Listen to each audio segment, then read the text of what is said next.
اللہ کی قسم، میں حسر کے ساتھ کہہ رہا ہوں، خدا کی قسم اس کے علاوہ کوئی اور ذریعہ تربیت کا نہیں ہے۔ آپ رواجی طریقے جتنے چاہے آپ جائز کہیے اور ان کا آپ کھول پیٹیے، لیکن خدا کی قسم ایک واحد طریقہ تربیت کا صرف یہی ہے کہ ہر نئے سے نئے کو مسجد میں رکھا جائے، اس کے علاوہ کوئی طریقہ تربیت نہیں ہے۔ اگر کوئی نیا طریقہ آپ لاتے ہیں تو آپ کا گھڑا ہوا نیا طریقہ تربیت، اگر آپ کوئی تربیتی کیمپ اور کوئی تربیتی نظام مسجد سے ہٹ کر قائم کرتے ہیں تو یہ آپ کا گھڑا ہوا طریقہ تربیت ہے، ورنہ اللہ کی قسم جتنے شعبے ہیں دین کے، مدارس ہوں، زوایا ہوں، خانقاہیں ہوں، سب کے لیے ایک ہی راستہ ہے کہ فقیر بن کر، محتاج بن کر ہدایت کے مسجد میں آؤ۔ اور بغیر دلیل شرعی کے مطلق کو مقید کیا۔ آپ تو دنیا کے شعبوں کی اور نئے طریقوں کی باتیں کر رہے ہیں، یہاں تو میں عرض کرتا ہوں کہ ولی کامل چاہے ہو کوئی،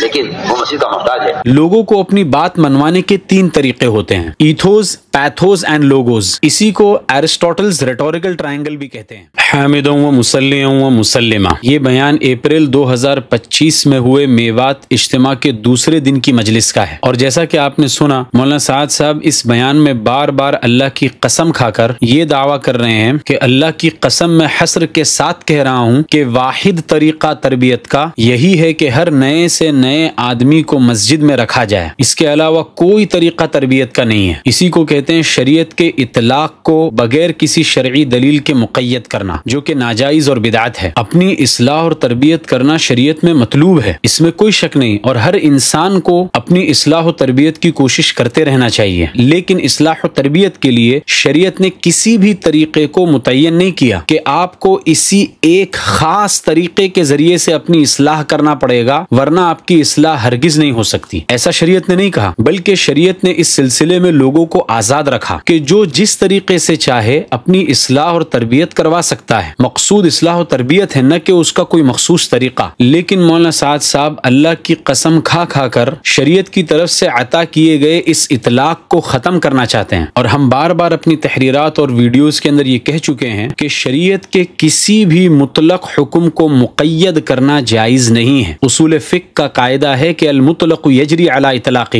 کہ مطلق اپنے اطلاق ہی کے اوپر جاری رہتا ہے۔ چنانچہ اللہ تعالیٰ کا ارشاد ہے قد افلح من زکاہا، اور ایک دوسری جگہ پر ارشاد ہے قد افلح من تزکا، کہ کامیاب ہو گیا وہ شخص جس نے اپنی اصلاح کر لی۔ یہ 2 آیتیں ہیں جن میں اللہ تعالیٰ نے انسانوں کو اصلاح و تربیت کا حکم تو دیا ہے، لیکن اس کا کوئی طریقہ متعین نہیں کیا، بلکہ شریعت نے لوگوں کو آزاد رکھا۔ اس لیے اگر کوئی اٹھ کر اس کا کوئی ایک طریقہ فکس کر دے کہ اصلاح و تربیت اسی طریقے سے کرنا پڑے گا، تو یہ شریعت کے مطلق حکم کو مقید کرنا ہے، جو کہ ناجائز اور بدعت ہے۔ مثلا کل اٹھ کر کوئی خانقاہ والا یہ کہنے لگے کہ ہماری اس خانقاہی ترتیب کے اوپر اگر آپ اپنی اصلاح کریں گے تو ہی آپ کی اصلاح قبول ہوگی، ورنہ آپ کی اصلاح و تربیت ہرگز نہیں ہو سکتی، تو ان کا یہ کہنا ہرگز درست نہیں ہوگا۔ اس مطلق اور مقید کو اگر مزید تفصیل سے آپ کو سمجھنا ہے تو ہماری پلے لسٹ میں جا کر مطلق اور مقید کا ویڈیو ضرور دیکھیں، انشاءاللہ سارے اشکالات آپ کے ختم ہو جائیں گے۔ اب آگے چلتے ہیں۔ ایک تو یہ کہ مولانا سعد صاحب نے شریعت کے اطلاق کو ختم کرنے کی کوشش کی اور بغیر دلیل شرعی کے مطلق کو مقید کیا۔ اس پر مزید یہ اپنے دعوے پر دلیل پیش کرنے کے بجائے اپنے غلط نظریے کو ثابت کرنے کے لیے بار بار اللہ کی قسم کھا رہے ہیں۔ اب اسی دعوے کو دیکھ لیجئے، مولانا نے اس کے اوپر دلیل تو کوئی نہیں دی، لیکن اللہ کی قسم 4 سے 5 بار کھا لی ہے۔ ورنہ اللہ کی قسم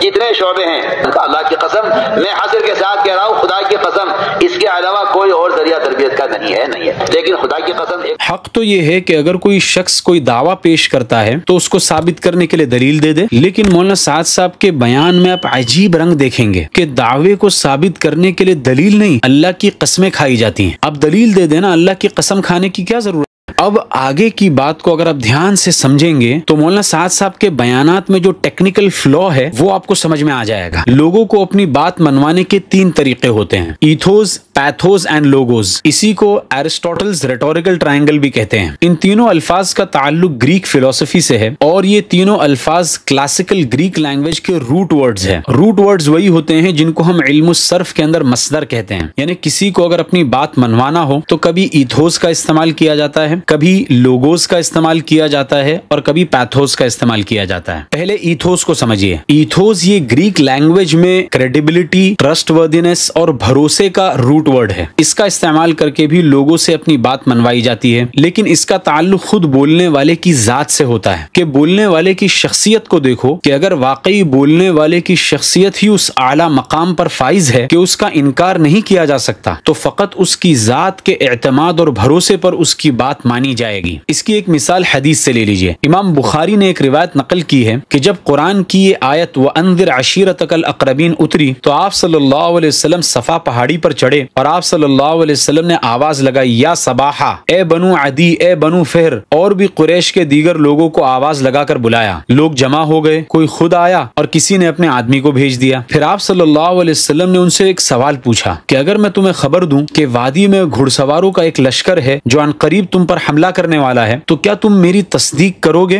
مجھے سچا مانو گے؟ اپنی ذات کو پیش کیا تو سب نے کہا کہ ہاں، ہم آپ کو بالکل سچا مانیں گے، ہم نے کبھی بھی آپ کو جھوٹ بولتا ہوا نہیں پایا۔ اب یہاں پر آپ غور کیجئے کہ آپ صلی اللہ علیہ وسلم نے اپنی ذات کو پہلے پیش کیا کہ جو آدمی 40 سال سے تمہارے درمیان ہے اور اس نے آج تک کبھی جھوٹ نہیں بولا، تو وہ آج کیوں جھوٹ بولے گا؟ اسی کو ایتھوس کہتے ہیں، کیونکہ جس طرح نبی کی بات حجت ہوتی ہے، بالکل اسی طرح نبی کی ذات بھی حجت ہوتی ہے۔ اسی لیے نبی کی بات سمجھ آئے نہ آئے، نبی کی ذات پر اعتماد کرتے ہوئے نبی کی بات کو ماننا ہر مسلمان پر ضروری ہے، اگرچہ ہم اس کو دلائل سے بھی ثابت کر سکتے ہیں، لیکن نبی سے ہٹ کر کوئی شخص اگر ایتھوس کا استعمال کرے کہ صرف میری ذات کو دیکھ کر میری بات کو مان لو اور دلائل کی بالادستی کو ختم کرنا چاہے، تو یہ ہرگز درست نہیں ہوگا۔ اسی لیے امام مالک رحمۃ اللہ علیہ نے کہا تھا، کل یؤخذ من قوله ويرد الا صاحب هذا القبر، ہر شخص کی بات کو مانا بھی جا سکتا ہے اور رد بھی کیا جا سکتا ہے سوائے اس ذات کے جو اس قبر میں آرام فرما ہے۔ آپ صلی اللہ علیہ وسلم کی قبر کی طرف اشارہ کرتے ہوئے فرمایا، یعنی آپ صلی اللہ علیہ وسلم کی کسی بھی بات کو رد نہیں کیا جا سکتا، سمجھ میں آئے تو بھی ماننا ہے، نہیں سمجھ میں آئے تو بھی ماننا ہے۔ دوسرے نمبر پر ہے لوگوز، یہ بھی کلاسیکل گریک لینگویج میں لاجک اور ریزننگ کا روٹ ورڈ ہے۔ مختصر میں اگر کہا جائے تو اس کا مطلب یہ ہے کہ جو بھی بات کہی جائے اس پر دلیل پیش کر دی جائے اور دعوے کو دلیل سے مزین کیا جائے تاکہ لوگ اس کو مان لیں۔ اور تیسرے نمبر پر ہے پیتھوز، یہ بھی کلاسیکل گریک لینگویج میں ایموشنز اور فیلنگز کا روٹ ورڈ ہے، اور اس کا مطلب یہ ہوتا ہے کہ بیان کرتے ہوئے سامعین یعنی آڈینس کے ایموشنز اور نفسیات پر ہاتھ لگایا جاتا ہے اور جذباتی بیانات کر کے لوگوں کو اپنی بات منوائی جاتی ہے۔ مثال کے طور پر بار بار اللہ کی قسم کھانا، اسی کو پیتھوس کہتے ہیں۔ یہ طریقہ دلائل سے بالکل خالی ہوتا ہے، ہاں دلائل کے ساتھ اگر اس کا استعمال کیا جائے تو بات میں وزن بڑھتا ہے، لیکن کچھ لوگ اس کا غلط استعمال کرتے ہیں، دلائل ان کے پاس ہوتے نہیں ہیں، فقط اللہ کی قسمیں کھا کھا کر اور جذباتی بیانات کر کے وہ یہ چاہتے ہیں کہ لوگ ان کی بات کو تسلیم کر لیں اور لوگ ان کے دعووں کو مان لیں۔ اب اس تمہید کے بعد ذرا نتیجہ دیکھیے کہ مولانا سعد صاحب نے جو یہ دعویٰ کیا کہ اصلاح و تربیت کا فقط ایک ہی طریقہ ہے کہ ہر نئے سے نئے آدمی کو مسجد میں رکھا جائے، تو اس دعوے پر دلیل تو ایک بھی پیش نہیں کی، لیکن قسمیں کتنی کھائی ہیں وہ آپ خود سنیے۔ ورنہ اللہ کی قسم